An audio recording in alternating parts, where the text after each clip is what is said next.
గురురేవ మహేశ్వరः గురు సాక్షాత్ పరబ్రహ్మ తస్మై శ్రీ గురవే నమః. ఓం నమో బ్రహ్మాదిభ్యో బ్రహ్మ విద్యా సంప్రదాయకర్తృభ్యో వంశ ఋషిభ్యో భ్యో నమో గురుభ్యః.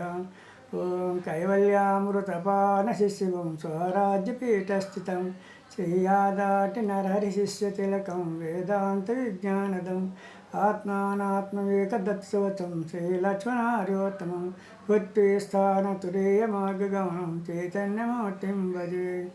ఎతద్దేశికలక్ష్మణాద తపసా సంక్రాంత సద్బోధకం ఔవారువంశపయోనిధి సంజనిత అన్నయ్యార తీర్థోత్తమం సోహం భావ విలాచిద్ఘర్నిదానకేడ సద్దేశికం స్వరాజ్యాత్మ ప్రబోధపీఠలసితం పూజేమదీయం గురుం పూజేమదీయం గురుం పూజేమదీయం గురుం. ఓం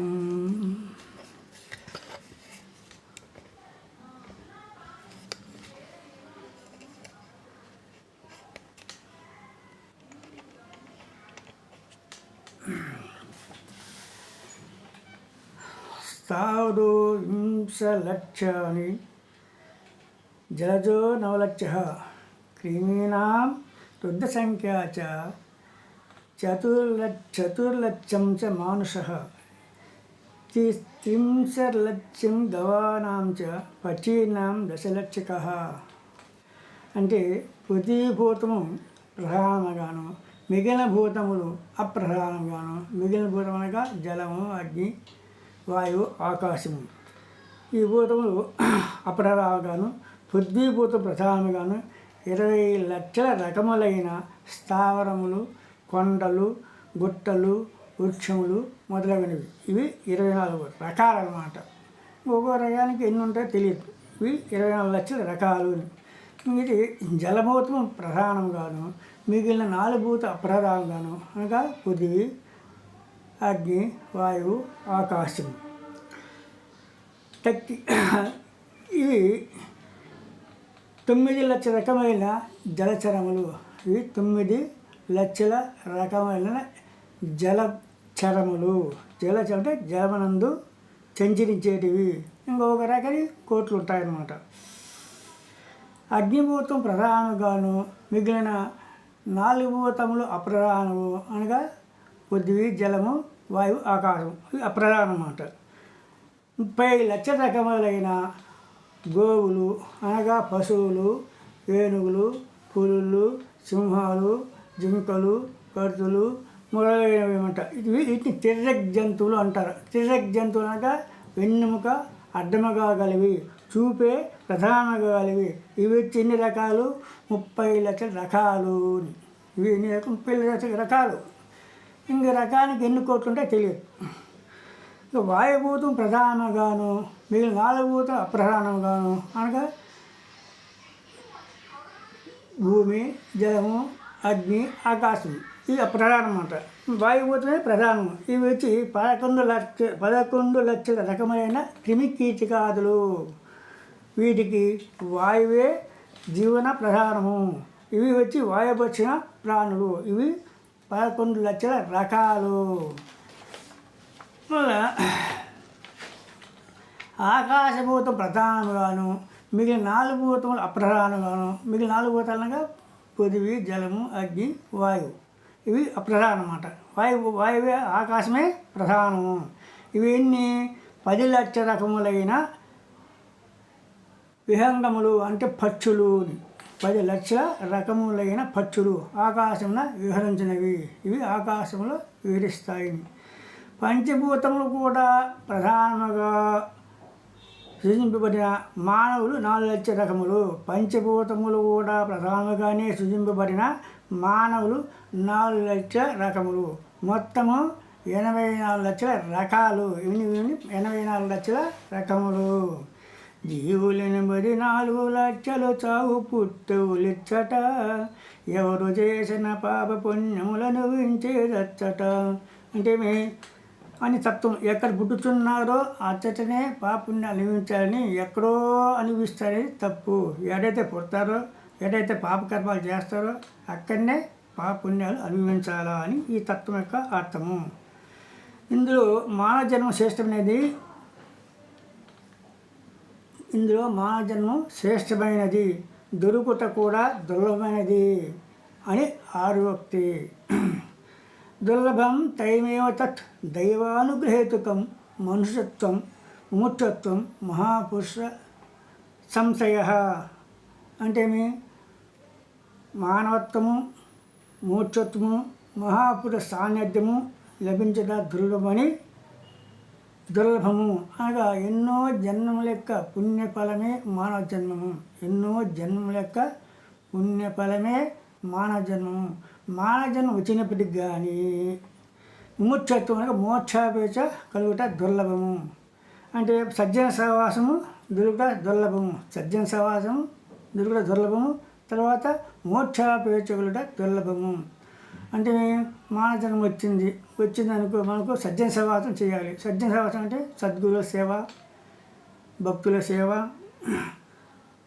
పోతే గురువుల సేవ చేస్తే మనకు మోక్షాపేక్ష కలుగుతుంది. అంటే మోక్షం కావాలని మనకు కలుగుతుంది. దైవాగ్యం చేతను లభింపగలవని శంకర భగవత్పాద వాక్యము.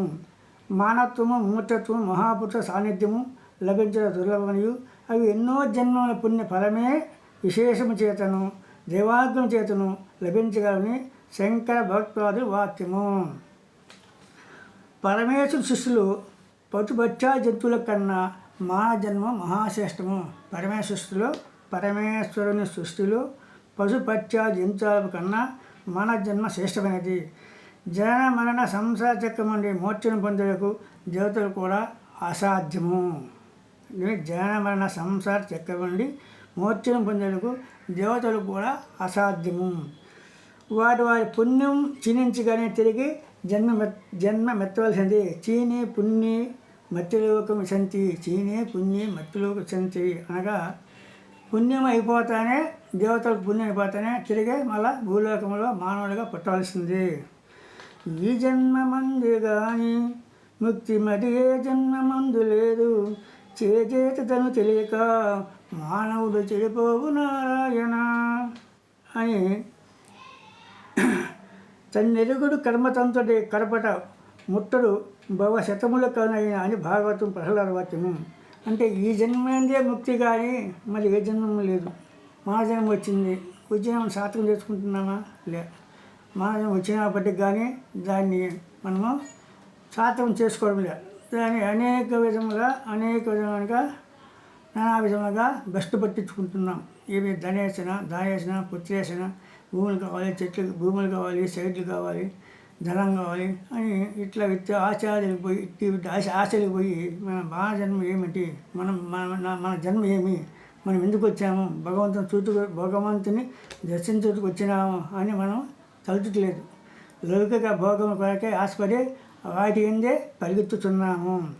ఈ జన్మమిక దుర్లభమురా ఊరి జన్మ సాకార సద్గుని గణరా అని పెద్దలు తత్వము గానం చేసి ఉన్నారు. భగవంతుడు మానవులకు యుక్తాయుక్త విచక్షణ జ్ఞానాన్ని ఇచ్చి ఉన్నాడు.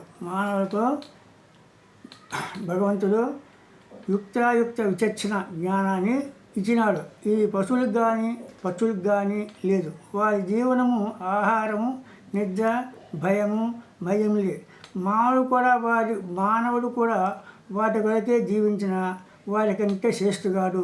మిక్కిలి అధముడే ఎగుతున్నాడు. ఇది ఒక కథ ఉందన్నమాట. ఒక అరణ్యంలో పెద్ద అరణ్యం. ఆ అరణ్యంలో నక్క ఒకటి పనుకోవడానికి ఉన్నటువంటి ఒక ఐడియా వచ్చింది. ఏం ఐడియా? ఈ వేదాలు కానీ పురాణాలు కానీ మానవుడు గొప్ప రాసుకున్నారు. ఈ మానవుడు మనకంటే ఎందులో గొప్ప ఇది తెలుసుకోవాలా అని సంకల్పపట్టిందండి. సంకల్పపడితేనే మొట్టమొదట సింహం దగ్గరికి పోయింది. సింహానికి చెప్పి నమస్కారం పెట్టి, అయ్యా నాకు ఆలోచన తెచ్చింది. ఏమంటే మనకన్నా ఈ మానవులు గొప్ప అని పురాణంలో వేదాలు రాసుకున్నారు. అయితే మనకంటే మానవుడు ఎందులో గొప్ప ఇది తేల్చాలి, మనమంతా సభ చేరాలని చెప్పింది. దానికి సింహం ఓకే చెప్పింది, సరే అనింది. అలాగే అది పులులకు, కదువులకు, ఏనుగులకు, పశువులకు, అరణ్య మృగాలకు అన్నీ చెప్పింది. అని చెప్పి ఒక సభ చేర్చింది. సభ చేర్చి మొట్టమొదట సింహం లేచిందంట. అయ్యా, మావాడు నాకంటే గొప్పవాడు కాదు, నన్ను చూస్తానే, నా జూలు చూస్తానే వాడు పరిగెత్తాడు, వాడు నాకంటే ఏం గొప్పవాడు చి అన్నాడు. సరే కూర్చుంది. పులి చెప్పింది. పులి లేచి, అయ్యా వాడు నాకంటే ఏం గొప్పవాడు, రొప్పుసాడంటే పరిగెత్తాడు, వాడు నాకంటే గొప్పవాడు చేస్తానండి. ఏనుగు లేచింది. అయ్యా, నా శరీరం చూస్తానే, నా డాంబికం చూస్తానే పరిగెత్తాడు, వాడు నాకంటే గొప్ప పిరికివాడు, వాడు నాకంటే గొప్పవాడు. ఇట్లా అన్ని జంతువులన్నీ చెప్తూ వచ్చాయి. తుదకు ఆవు లేచింది. ఆవు లేచి చెప్పింది, అయ్యా మానవంత నీచుడు ఇంకోటి లేరు అనేది. ఏం లేదయ్యా, నన్ను వ్యవసాయానికి ఉపయోగించుకుంటారు. సరే, నేను బిడ్డ కంటే నా బిడ్డ కూడా పాలు లేకనే పితికి అమ్ముకుంటారు, పెరుగు చేసుకుంటారు, నెయ్యి చేసుకుంటారు, యజ్ఞయాగాలు చేసుకుంటారు, హోమాలు చేసుకుంటారు, అన్నీ చేసుకుంటారు. వాళ్ళ ఇంట్లో శుభం జరిగినా అశుభం జరిగినా నా పేట అలుపుకుంటారు, నా ఉచ్చలు పోసుకుంటారు. ఒకవేళ నేను చనిపోతే నన్ను పోర్చకుండా నా తోలు తీసి చెప్పులు కుట్టించుకుంటారు. వాడు నాకన్నా నీచుడే, నాకన్నా గొప్పవాడు కాదు, ఇట్టి వాడు మంచివాడా కాదు, నీచుడే అని చెప్తున్నాను. సరే, అన్నీ కరెక్ట్, నువ్వు చెప్పింది కరెక్టే, మావాడు మనకన్నా గొప్పవాడు కాదు. ఎవరు చెప్పాలా? మనం గ్రామాలకు పోతే వాళ్ళు రాలేరు. కాబట్టి మన అరణ్యంలో ఒక ఋషి ఉన్నాడు, ఆయన చెప్తే చాలు మనకు అని ఋషి దగ్గర పోయి కూర్చుంటాను. కూర్చొని శబ్దం వస్తుంది గౌరవాన్ని. సరే, ఆ ఋషి కనులు చూస్తే అన్ని జంతువులు వైరం లేకుండా కూర్చొని ఉంటాయి.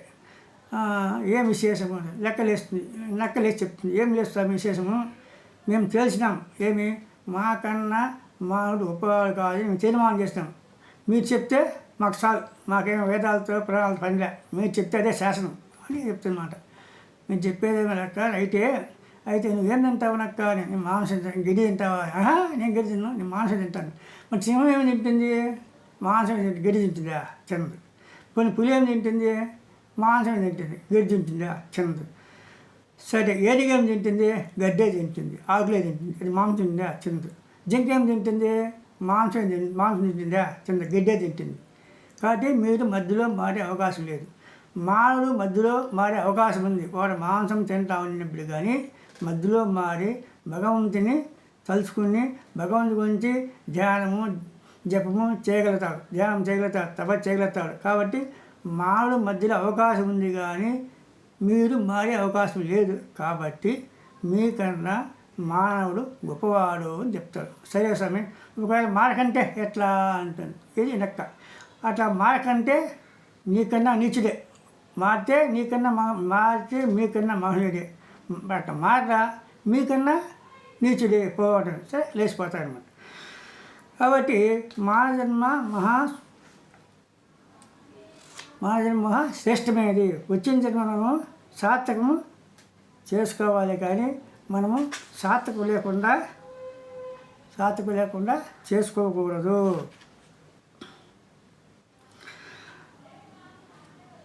జ్ఞానము లేనివాడు పశుతో సమానమని అన్నారు పెద్దలు. జ్ఞానము లేనివాడు పశుతో సమానమని పెద్దలు అన్నారు. అది చెప్పాను. పశువులు చూసాయి, మాకన్నా మేము సక్రంగా జీవిస్తున్నాం, మావాడే సక్రంగా జీవించడం లేదు. మావాడు ఏం చేయాలి? ఈరోజు చెట్లు గిట్లు అన్ని నరికేసి, గుట్టలు నరికేసి, అన్నీ చేసి, అన్ని ఇల్లు కట్టుకొని, భూములు కుట్టుకొని, అన్నిటి వ్యవసాయం మార్చుకొని అన్ని స్వార్థానికి ఉపయోగించుకున్నాడు. ఈరోజు ఉచ్చ సంఖ్య జంతువుల సంఖ్య అన్నీ తగ్గిపోయినాయి. మానవ సంఖ్య పెరిగిపోయింది. విపరీతం పట్టణాలు అయిపోయినాయి. విపరీతమైన పట్టణాలు, విపరీతమైనటువంటి గ్రామాలు ఏర్పడ్డాయి. జ్ఞానము లేని వాడు పశుతో సమానం అన్నారు పెద్దలు. నడు ధర్మాధర్మములు న్యాయాన్యాయముల క్రమక్రమంగా నీతి అవినీతుల పాపుణ్యము గుర్తిరంగా మెలిగినచో జంతువుల కంటే నీచమనియే చెప్పవలసి వచ్చును. ఏమి న్యాయ అన్యాయము, ధర్మాధర్మాలు, ఏమి నీతి అవినీతులు, పాపుణ్యాలు గుర్తిరంగా మెలిగినచో జంతువుల కంటే నీచమే అని చెప్పవచ్చును. ఏలనగా పశువులు గడ్డి తిని మానవులకు క్షేమములిచ్చి మేలు చేస్తున్నది. ఏమేమి పశువులు గడ్డి తిని క్షేమములిచ్చి మానవునికి మేలు చేస్తూ ఉంది. వారి జీవితం అంతా లోకానికి సేవ చేస్తున్నాయి. చచ్చిన మిమ్మల్ని కూడా వాటి చర్మము, ఎముకలు, కొమ్ములు అన్నీ లోకములకు ఉపయోగం చేస్తున్నవి. మానవుడు అన్నం తిని విషం పెట్టుచున్నాడు. విషాన్ని పెట్టుచున్నాడు. జీవితం అంతా తినుట, నిద్రించుట, సంతానం కొనుట, భయంతో బతుకుట, ఇవే పరమావధిగా జీవించేవాడు పశువులతో సమానం ఎత్తుకుతున్నారు. పశువుల కన్నా నీచమే. వాటికంటే అధమ జన్మమని చెప్పవచ్చును. ఇచ్చట జ్ఞానం అనగా లౌకిక జ్ఞానం కాదు, అది పరమార్థిక జ్ఞానము. జ్ఞానమనగా లౌకిక జ్ఞానం కాదు, పరమార్థిక జ్ఞానము. ఈ దృశ్యమాన జగన్నిర్మాత ఎవరు? ఈ జగత్తునంతా ఎవరు నిర్మించారు? నేనెవరు? నాకును ఈ ప్రపంచం గల సంబంధమేమి? దేవుడెవడు? ఆ దేవునిలో కలిసిపోయే మార్గం ఏదని విచారించి సద్గురువులను ఆశ్రయించి సకల ధర్మముల చక్కగా శ్రవణ మనములు చేసి సాధన ప్రక్రియల ద్వారా అనుభవించి ధన్యత పొందవచ్చు. అట్టి దివ్యజ్ఞానములకు జ్ఞానమని చెప్పవచ్చును. ఇట్టి తత్వజ్ఞానం సంపాదించుకోలేని జీవితములు నిరర్థకములు. మన వేదమాత ఏం చెప్పింది? మాతృదేవోభవ, పితృదేవోభవ, ఆచార్య దేవోభవ, అతిదేవోభవ అని బోధించినది. వీరందరూ ప్రత్యక్ష దేవతలు. వీరు మొట్టమొదటి దేవతలు మాతృదేవోభవ, తర్వాత పితృదేవోభవ, తర్వాత ఆచార్య దేవోభవ, తర్వాత అతిదేవోభవ. 9 మాసులు మోసి కష్టపడి కని పెంచి పెద్ద చేసిన తల్లి పరమదేవత.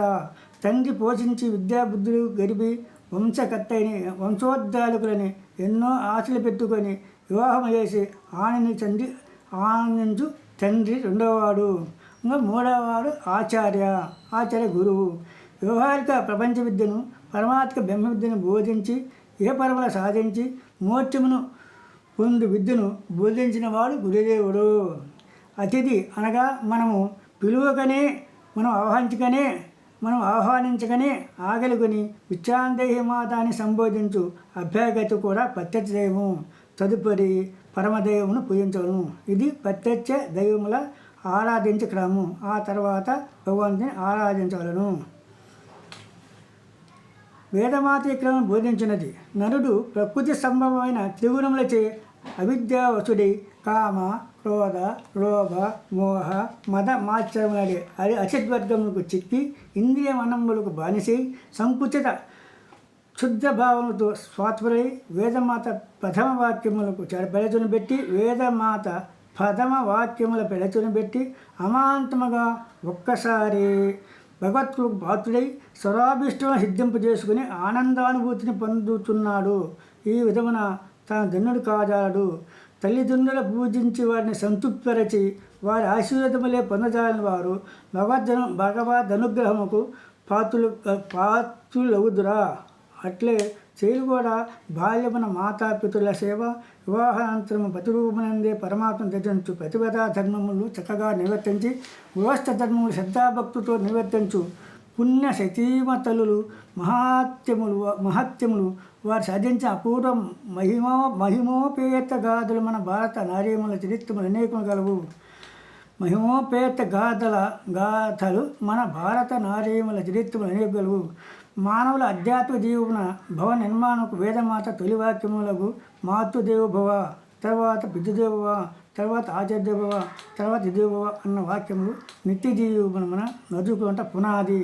ఈ పునాదిని భద్రపరుచుకొని తర్వాత భవనమును ఎన్ని అంతస్తులైన నిర్మించుకున్నచో భద్రముగా నిలగదు. తర్వాత ఆ భగవంతుడే మనకు కావలసిన మార్గములను చూపించి నడిపించి ధన్యులు చేయగలరు. తల్లిదండ్రుల మీద దయలేని పుత్రుడు పుట్టనేమి వాడు గిట్టనేమి పుట్టలోని చెదులు పుట్టరా గిట్టరా విశ్వరా అభిరామిదేమా అని వేమన వాక్యము.